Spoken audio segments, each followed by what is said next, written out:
Hello বন্ধুরা, আমার সালাম নিন। আসসালামু আলাইকুম। আশা করি আপনারা সবাই ভালো আছেন ইনশাল্লাহ, এবং আমার প্রত্যাশাও তাই। সেই সাথে আমার প্রীতি ও শুভেচ্ছা নেই। আজ এ পর্যায়ে যে বিষয়ে কথা বলবো তা হচ্ছে জীবনের অগ্রগতি জীবনকে মূল্যায়ন করে।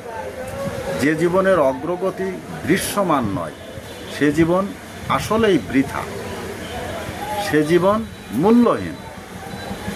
জীবনের অগ্রগতিকে মানুষকেই গড়ে নিতে হয়। তাই মনে রাখবেন, জীবনে যদি অগ্রগতি না থাকে সে জীবন অবাঞ্ছিত। এ পর্যায়ে এখানেই রাখছি।